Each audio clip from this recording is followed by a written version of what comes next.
He thinks Kurt Cobain was murdered and it was made to look like a suicide. So how was this covered up on a high level? This is, arguably the most influential man in the world at that time. Where was the FBI? Why didn't they investigate? Where was, all kinds of international authorities, national authorities? Why didn't they investigate? Why didn't any police intervene when investigator Grant brought loads of information that it was a murder to his former colleagues in Los Angeles Police Department? Why didn't they do something about it? Hey friends, before we begin this very interesting, in-depth interview, if you value content like this, please consider pitching in $1, $3, $5 a month. Head over to Patreon and support SGT Report. Become a patron. I can't tell you how much I would appreciate it. And also, please support our direct sponsors. YouTube says my content is not suitable for most advertisers. Then why does Patriot Flashlight, PatriotRates.com, and companies like Virtual Shield all want to advertise on my videos? Guys, in times like these, I'm asking you to support my sponsors. And in times like these, a VPN is a really good idea. Virtual Shield is the easiest, fastest to use VPN, and they'll never sell your information to Big Brother. With the click of a button, Virtual Shield will change your IP address to a different location so that internet spies can't track you. And this month, Virtual Shield is offering 30% off all VPN plans and VIP performance plans for as low as $3 per month. And don't forget about IdentiSafe, which allows you to block off your computer, microphone, and camera access from any spies or hackers. So do yourself a favor and keep your personal data personal with Virtual Shield. I'll leave the link below this video. Hey friends, thank you so very much for tuning in. It's wonderful to have you back. I know I say that every time, but it's true. And despite YouTube's efforts, best efforts to try to destroy my channel by not recommending the videos in the right-hand column, many of you still are finding my videos and clicking play. So thank you very much. You know how much I appreciate your support. I want to welcome back to the show John Potash. Is the author of the book, Drugs as Weapons Against Us, the CIA's murderous targeting of SDS, Panthers, Hendrix, Lennon, Cobain, Tupac, and others. And he's got a new documentary out by the same name, essentially, Drugs as Weapons Against Us, the CIA War on Musicians and Activists. And boy, do I have some thoughts on this one. I last interviewed John on November 7th, 2013. John, I can't believe it's been almost 6 years. Yeah, that is something. Welcome back. Thanks a lot for having me back, Sean. Yes, so the film now is out on Amazon Prime. So it's streaming on Amazon Prime, so people can see it there. I'm very happy to have it there for a lot of people to be able to see it. Because before that, for the first few weeks, it was only out on the Vudu, Vimeo, Microsoft, Xbox, iTunes, and YouTube Rent. And I don't know if as many people know how to see them, but they know Amazon Prime usually, yeah. I was listening to just the brief introduction of you when I interviewed you 5-6 years ago this morning, and man, do I ramble. I'm going to try not to ramble so much, so let's just jump to the chase, man. You and I both know, and many of the listeners know, that the CIA had a file on John Lennon. I think it was a 300-page file. We suspect they've been involved in, we know they've been involved in drug running and infiltrating the Black Panthers with cocaine. And why does the CIA do this? Is it essentially a divide and conquer strategy? And then I have some more specific questions for you. I want to talk about Kurt Cobain and your thoughts on his death, his murder, in my opinion. Sure. Why does the CIA do this? Is it all about divide and conquer? Yeah, I mean, I think it's partly for the money and partly for social control. And it could be divide and conquer. It could be, I think that's part of it, sure. But I think there's a lot of versions of social control with it. And I mean, basically doing counseling for my day job, my specialties are trauma and addictions. And just seeing the way that the addictions affects not just, the individual, but the whole family and the whole community around that family gets really, harshly affected by the addictions.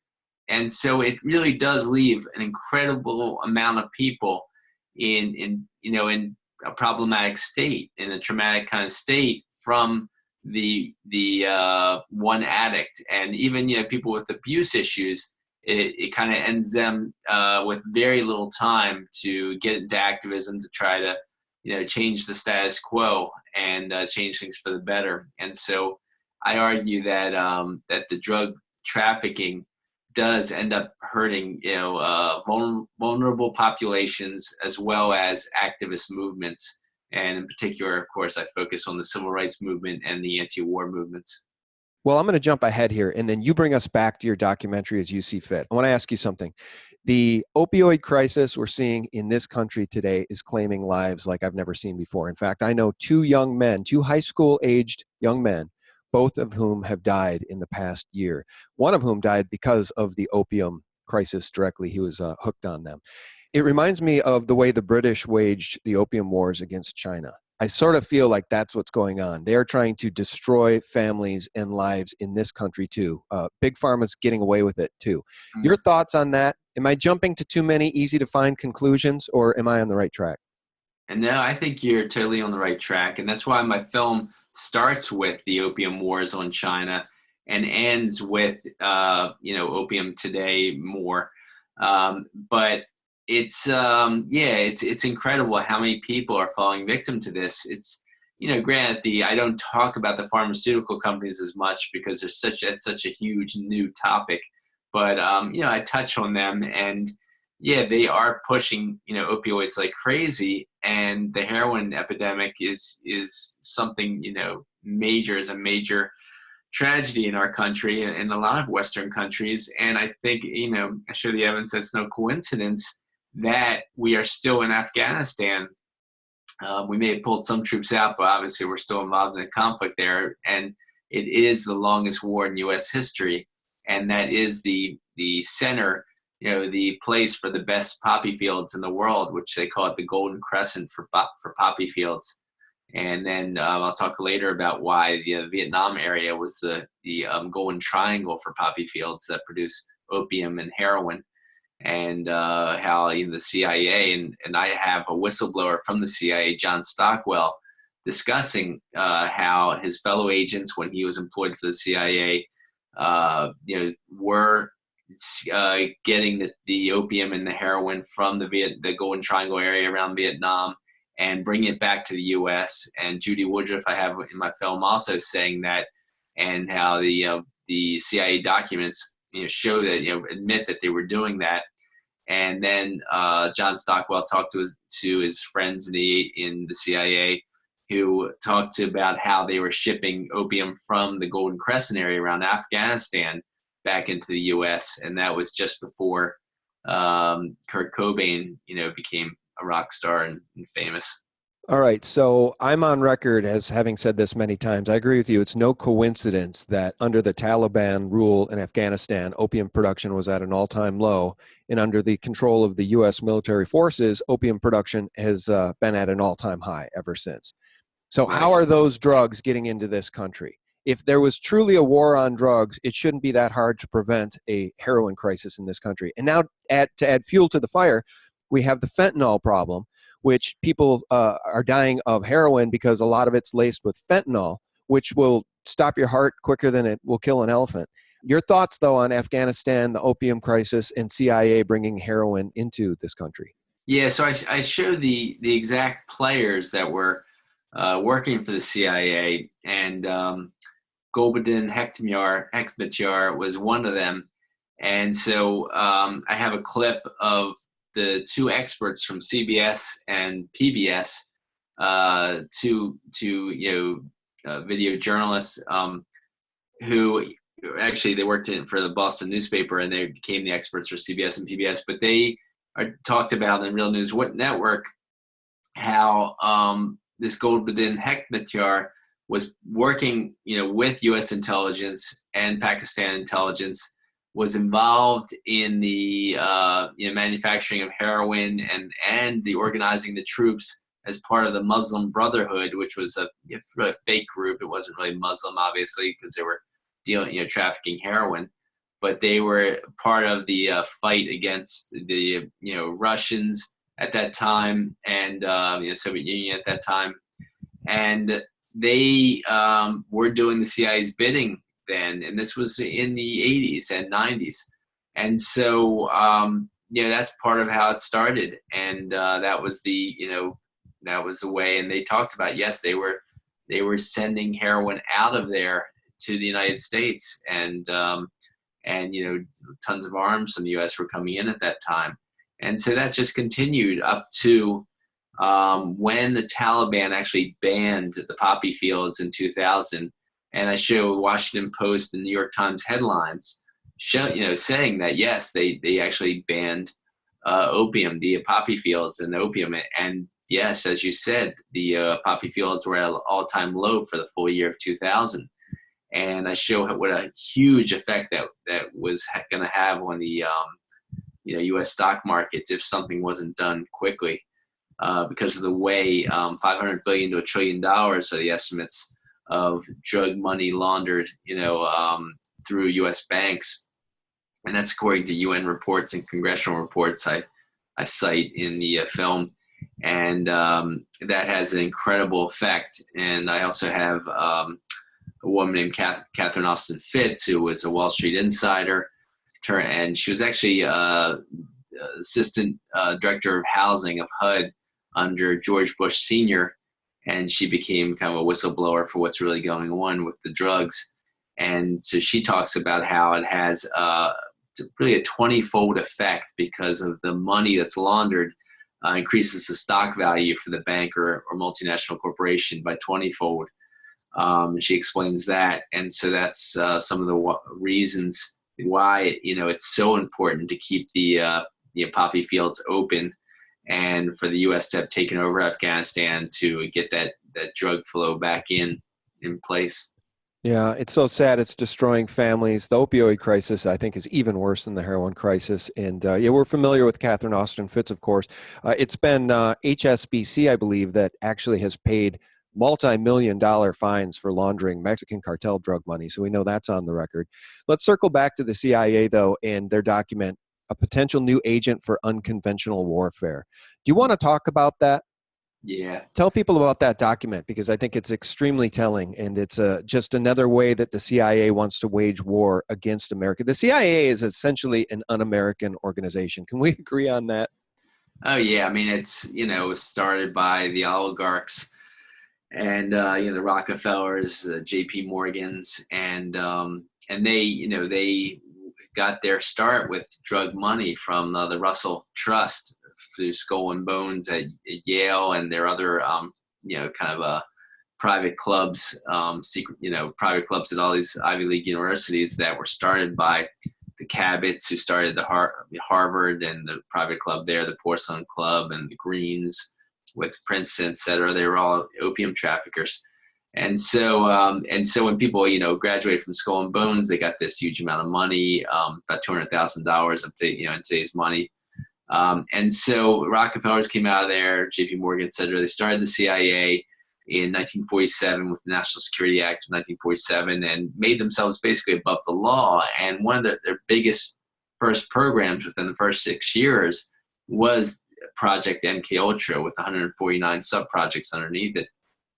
And so, and Project MKUltra did say, as you said, in their documents, they talked about the use of drugs for unconventional warfare. And one of the documents I show in my film is, with LSD. It happened to be the drug they worked with the most, though they worked with several dozen drugs in their different, projects for their, unconventional warfare.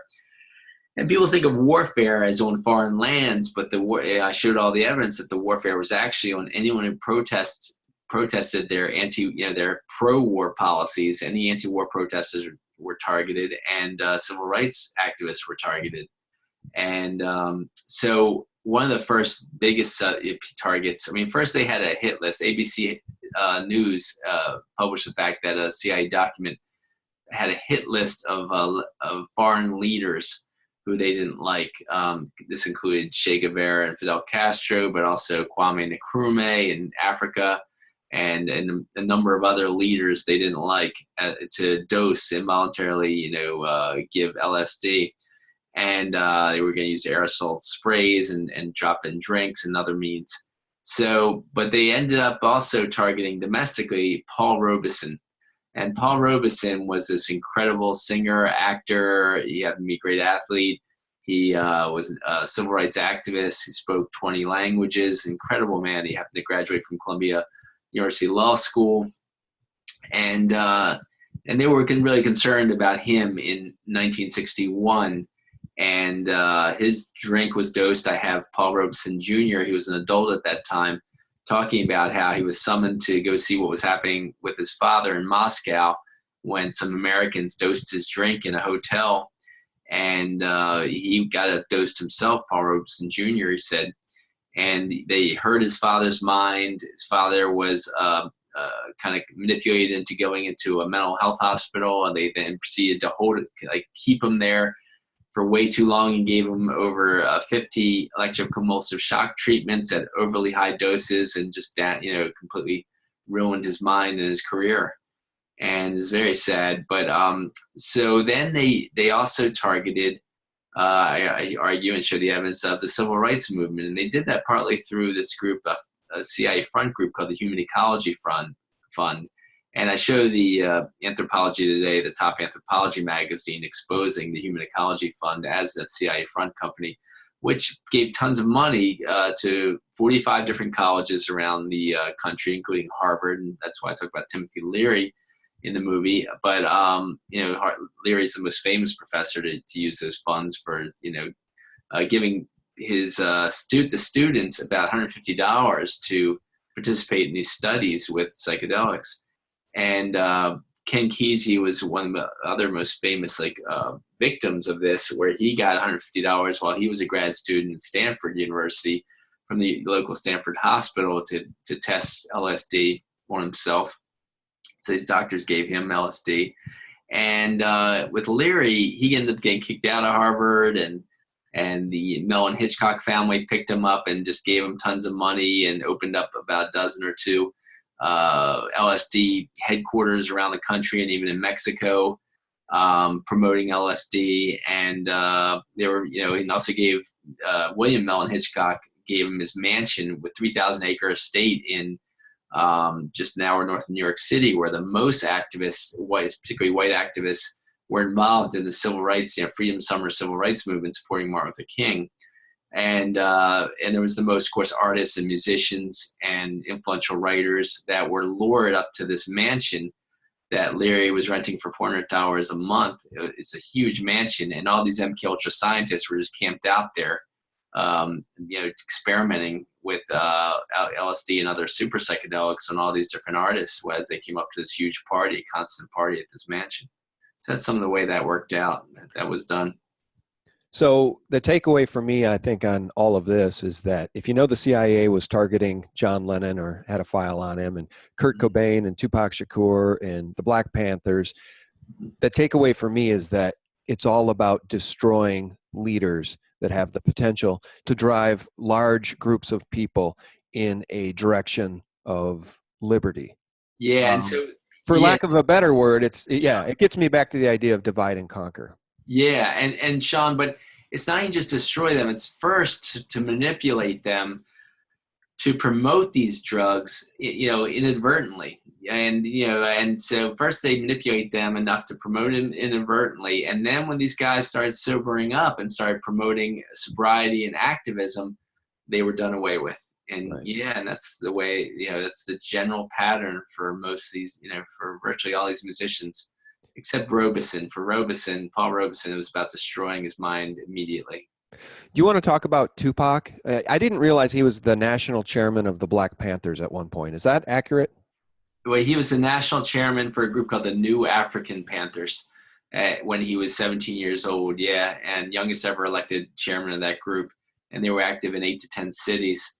Yeah, and so he was, born into an activist family, activist from the very start. And so for a year, so this comes after, activists had broke into an FBI office and found, and stole thousands of these FBI documents revealing the counterintelligence program of the FBI, and shortened to be COINTELPRO. And the COINTELPRO was found to murderously target many Black Panther leaders, and try to destroy the Black Panther Party nationally. And so Tupac's mother, Fannie Shakur, being a one-time Harlem Black Panther leader, she was imprisoned falsely, and And, and so people like Fred Hampton was shot in his sleep in his bed. He had been drugged, and while he was unconscious in his bed, they shot him and killed him. He was only 21 years old. But many Black Panther leaders were shot and killed, and others, imprisoned for years, and et cetera. So Tupac, obviously being a national New African Panther leader, and they were trying to replicate the Black Panthers in, was it in about 1989 or so, he was already being watched very closely, surely, by what FBI whistleblowers in my film talk about as the COINTELPRO continuing up at least until the 90s, but under different names. And I have Wes Swearingen talking about, the FBI operations and COINTELPRO operations, because he worked in COINTELPRO. So this is some of how things are done. And when Tupac started to add wealth and fame to that, National Panther leadership, even though he had to leave, that Panther leadership, he still had that agenda in him. So here he was adding wealth and fame. And even though, so at that point, he did take on a gangster persona in order to appeal to gangs and politicize them. And that was a, fake gangster persona in order to lead the Bloods and Crips to call peace truces between each other and turn on to activism and to stop dealing drugs. And that was why he was such a huge threat, because he was very successful with that, with his Black Panther extended family. And they were getting Bloods and Crips to stop dealing drugs all across the country. And that gang peace movement and turn on to activism even transferred over into the Puerto Rican community. And so, the Puerto Rican Young Lords, which was the Black Panther version of the Puerto Rican community activists, they convinced the largest gang in New York, the Latin Kings, to stop dealing drugs. And that that was a 3,000 strong gang in New York City. And that really took that alone took a massive amount of money out of the CIA traffickers' coffers, along with taking a massive amount of money away from the banks and, that were laundering that money. Yeah, here's the thing, and people have heard me say this before. As I look at your poster for your movie behind you, Drugs as Weapons Against Us, it's never been more clear to me that this is a war on family. So stick with me for a second. We've got MLK's speech, I Have a Dream, in Washington, D.C. on August 28th, 1963. Look at the Black families. Look at the powerful, strong, intelligent, connected, nuclear Black families then. And then think what the CIA did with drugs to destroy the inner cities and Black families since then. MLK dead in 1968. JFK murdered November 22nd, 1963. Think about what happened in the 60s and how far gone we are now. And I'll share this with you guys. If you haven't heard this, the war on family is coming to your neighborhood too, because France just banned the words mother and father. This is a February 18th, 2019 article from Yahoo Finance. Let me just click on it here and read this a little bit for you. France to replace the words mother and father with parent one and parent two.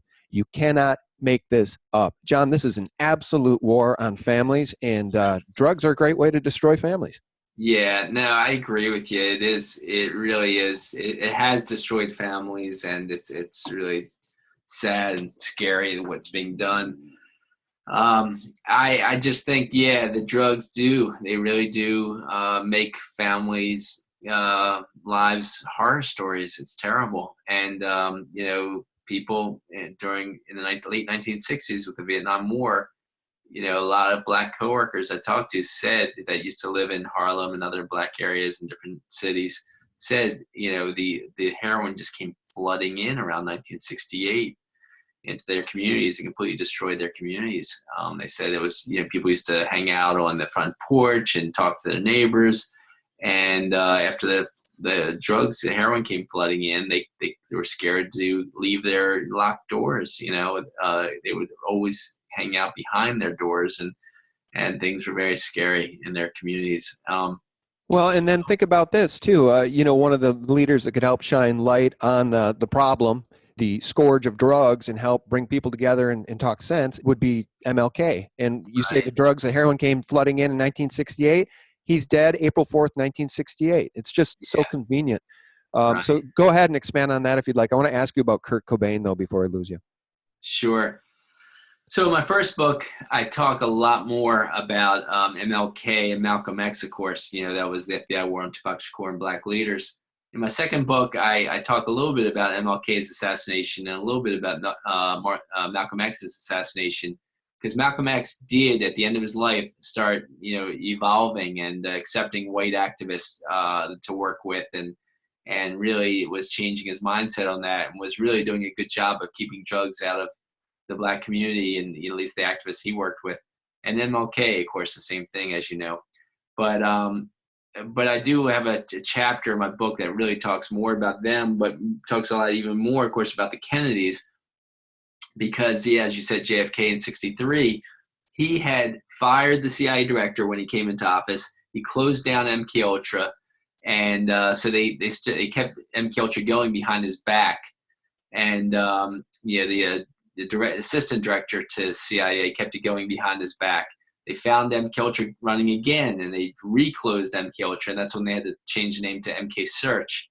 But again, they were running things behind their backs and behind the Kennedys' backs.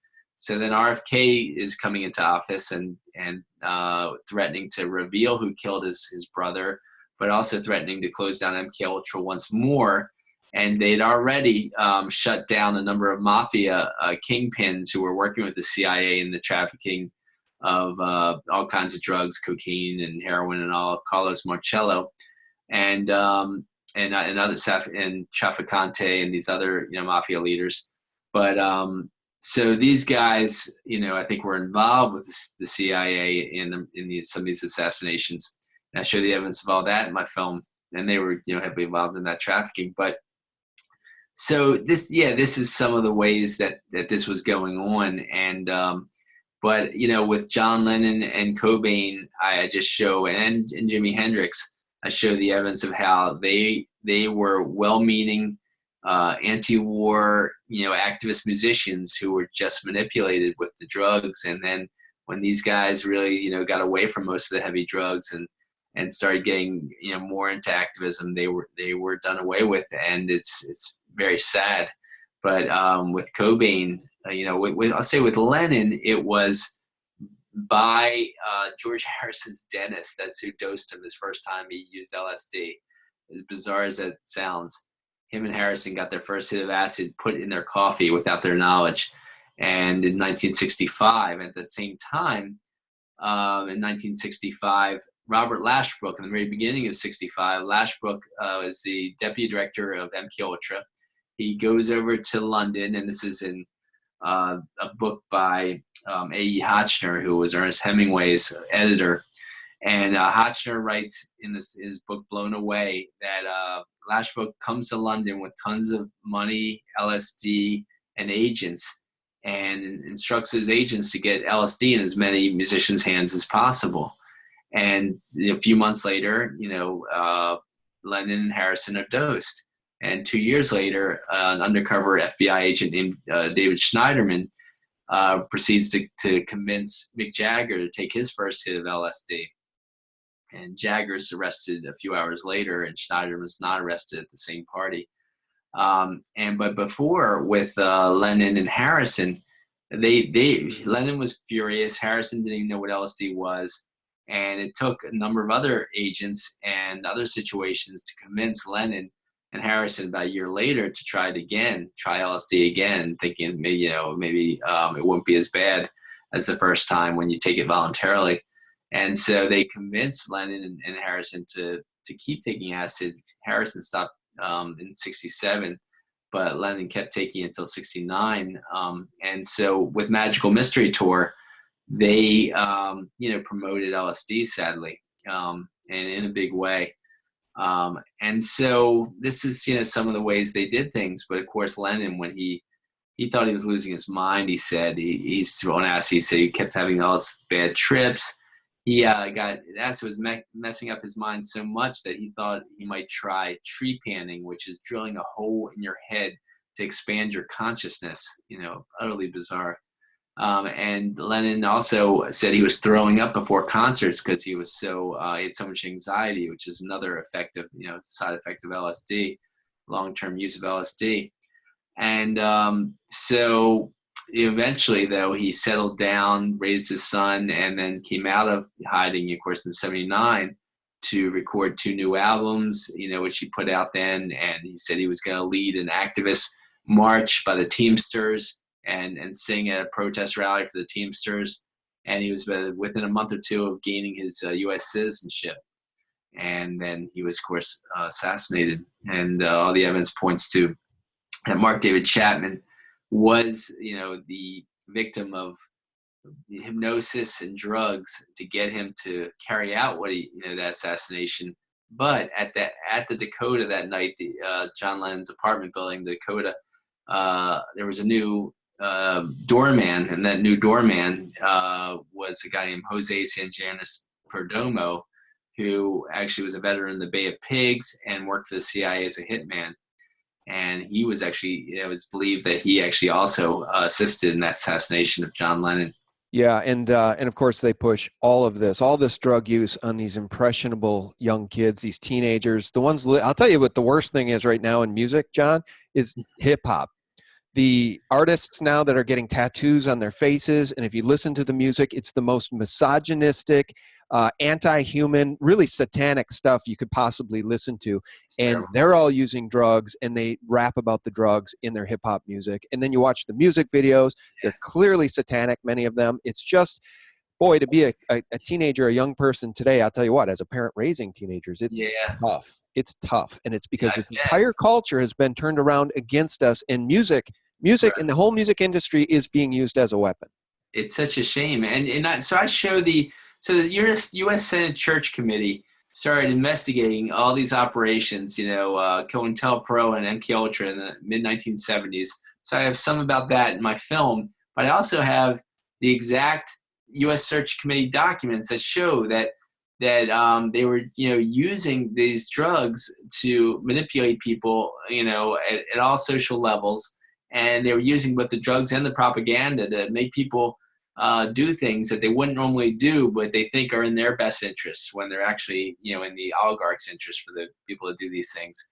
And I definitely believe that some of what you're describing is some of that. They mess up they manipulate these musicians to do these kinds of things, these crazy things about face tattoos and all, and in order to promote these kinds of things. And it's just such a shame that it's so dehumanizing, John. I mean, take for instance one of the guys with face tattoos. There's a bunch of them. One of them died, Lil Peep, died of an opium overdose recently on opioids. What they've done, the dehumanizing part, if you listen to the lyrics, misogynistic, anti-human, anti-woman, anti-life, anti-liberty, pro-death. And then they're glorified by the mainstream media because they're seen throwing money around, and they're seen, Gucci Man. See, it's all about stuff. It's all about materialism. It's all about what can I have now? How rich am I? How many dollar bills can I throw at strippers in a strip club? It's totally dehumanizing. And again, it's an absolute weapon against families.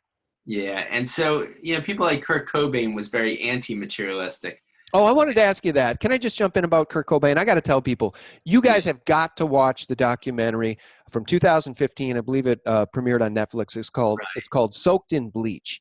And it's about Tom Grant, a private investigator once hired by Courtney Love, and it reveals his take on the death of Kurt Cobain, which doesn't go very well for Courtney Love. I believe Courtney Love played a role in the murder of Kurt Cobain. Your take on that whole story, and did the CIA have anything to do with any of that? Yeah, guy, I'm so sorry that I just forgot the name of that writer-director, because I've talked to him a number of times over the last few years. I just skipped on his name. It's terrible. But he's a great guy, I think. Is it Benjamin Statler? Yeah, Ben Statler, yeah. Yeah, I'm looking at IMDb here, guys. I think Ben did a great job with that. And we happen to have the same law firm for our films. That it's like a top documentary law firm in the country. It's really great group. But Donaldson Law Firm. But so Ben did a great job with Soaked in Bleach, and so that's why I include parts of Soaked in Bleach in my film. And I think that it just shows all of the evidence that yes, Kurt Cobain was murdered, and it wasn't a suicide. And it's sad that it's it's hard to break through the wall of propaganda that keeps people thinking it's a suicide.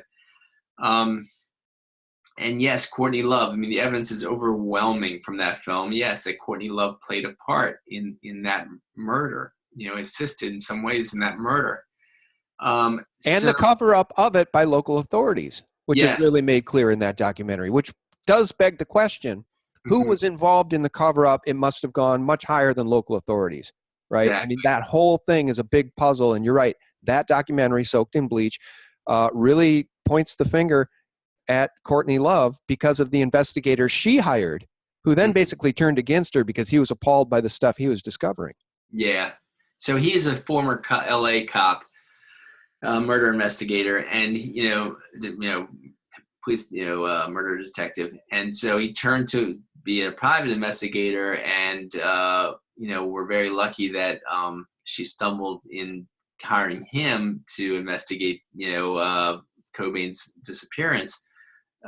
When he really didn't disappear, I mean, she knew where he was, and Grant ends up showing that Love knew where he was, but Grant also ended up showing that somebody used Kurt Cobain's credit card after he was already died, the credit card that had been in his wallet, and that someone, basically there was enough heroin in the system, enough opiates in the system to kill at least 3 hardcore addicts.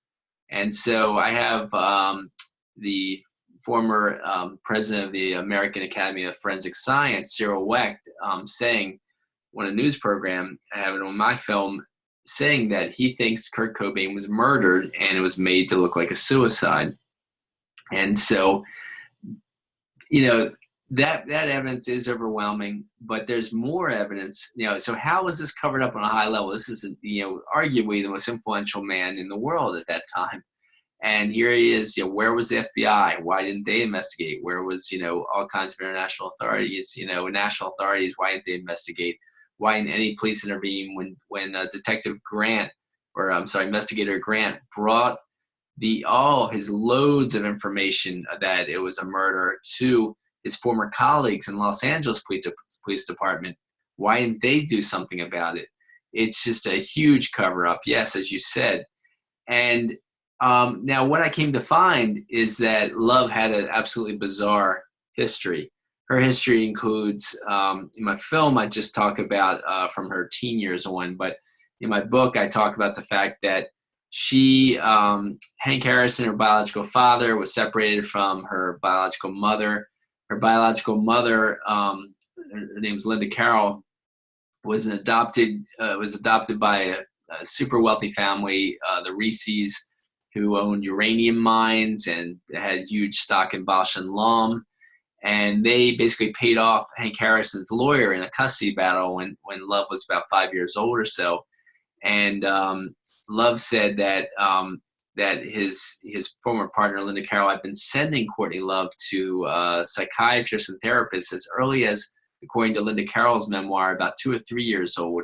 The age is different when she first started her counseling or psychiatry. So it was around 2 or 3 years old. And then Harrison goes into a depression after losing custody of Courtney Love. But then when Courtney Love's 13 years old in a juvenile delinquent facility, she sends a letter to Harrison saying, "Please get me out of here. They're, my therapist for years have been having sex with me, and they've been giving me all kinds of drugs, and these were psychohypnotic drugs that were MK Ultra drugs." And she names them all. They're very exotic, esoteric drugs for her to be, listing off and, telling him about at 13 years old. And so he gets her out of there. And he comes to find that she had turned into like a monster to some extent. She was leaving heroin syringes all over his house as a young teenager. She was prostituting. And by 14 or 15 years old, mainstream biographies of Courtney Love say she was stripping for the Japanese mafia in Japan. And, being involved in live sex acts and stuff. She admits, one of her biographers gets the letters from a former boyfriend where she admits she was prostituting over in an Asian country. It was Taiwan by that time, in their later teens. Hank Harrison, I have him on record saying that she was hooking in Dublin when he was doing research in Dublin when she was about 16 or 17 years old. She came to visit him in Dublin. and she was hooking on the street. And then he accidentally introduced her to this new friend, Stephen O'Leary, and Stephen O'Leary proceeded to take Courtney Love over to England, spends about 6 weeks with her. She brings with her 1,000 hits of LSD and passes around like candy to all these musicians rising up in England. And what's that remind you of? Of course, Robert Lashbrook and what he did in London. And so then she does the same thing and brings tons of drugs over to the Portland music scene and then the Los Angeles music scene. She then marries the top punk musician in Los Angeles, a guy named James Moreland, who said he thought he was marrying, a feminist, like a left-wing feminist. And it turns out she was like a right-wing Phyllis Diller, because she was saying how she slept with all these army generals in Alaska, and they all told her how all these wars were really good for us. And so she said that she had mafia come over and beat him into submission when he wouldn't do what she said. And so he finally got away from her. And so they got divorced, and she comes over to the Seattle music scene and spreads drugs like candy once again. But I show the evidence that Cobain was psychologically profiled. He had this massive stomach problem, so he did try heroin in his diary, say about 4 to 6 times in 4 years. And then she came into his life, and all the people close to them in the Seattle music scene said that she got him using heroin daily for the first time in his life, and proceeded to get pregnant within a few months of them dating. And then he married her with prenuptial agreement. And then, I have Eldon Hochul on film saying that, she offered me $50,000 to blow Kurt Cobain's head off because he was divorcing her. And, I've got the Rosemary Carroll, Cobain's lawyer and Love's lawyer, saying that she thinks that the suicide note was faked. It was handwriting copied, and that it wasn't, something things he would say, and it's believed that she did that. The evidence all shows that she was the one who did that. But also, so her biological father, Hank Harrison, have him on radio saying that he got a letter from Stephen O'Leary when Stephen O'Leary was on his deathbed in 2005, saying, I was actually working for the CIA all those years, that I was hanging out with Courtney Love. And Harrison says his brother, I believe it's Kevin O'Leary, was like a superior to Stephen, working for the CIA. And so that's some of the evidence that this was a U.S. intelligence operation, just like these other cases. And it was manipulating Cobain to inadvertently promote heroin. But then I also have Cobain in my film saying that, a year before his death, that he found a cure to that massive stomach problem and was feeling better, didn't need the heroin anymore. And a blood test in Rome showed that he had no illicit drugs in his system whatsoever a month before he died. And then, of course, he dies of this massive amount of heroin in his system and a shotgun blast to the head. And so... I'll tell you, it's I didn't know all of that history about her as a teenager, a train wreck. I didn't know any of that, and I've always suspected that she was an asset of perhaps intelligence agencies. And I think for me, that kind of cements my belief, because I know she got away with something that the average person would not get away with. And she was heralded by the mainstream media as a feminist, as a hero to women. And what was the name of her band? Hole. Yeah. How degrading is that to women? But she's a feminist hero, right? And what is she worth now? Today, according to Wikipedia anyway, or a search on Google, her net worth is $150 million. Wow. I assure you she wouldn't be worth that had Kurt Cobain successfully divorced her. Yeah. Well, at least he'd retained half his wealth. She got everything. Well, no, he had a prenuptial agreement, so I think he would have retained a lot of his wealth. But he was also cutting her out of his will right before he died, Yeah, that's right. Well, guys, you have to check out that documentary, Soaked in Bleach, and you also have to check out John's new documentary, Drugs as Weapons Against Us, the CIA War on Musicians and Activists. John, how do they find it? So you can go to drugsasweapons.com to find out all the ways you can see the movie. It's on Amazon Prime streaming. It's streaming on Amazon Prime. You can also buy it from Barnes & Noble or Amazon. You could further stream it on iTunes or Vudu, Vimeo, what else? Microsoft Xbox, Google Play, YouTube Rent, those places. And you can buy, if you want a physical copy of it, you can buy it from Target, Walmart, Barnes & Noble, Amazon, like I said, other places.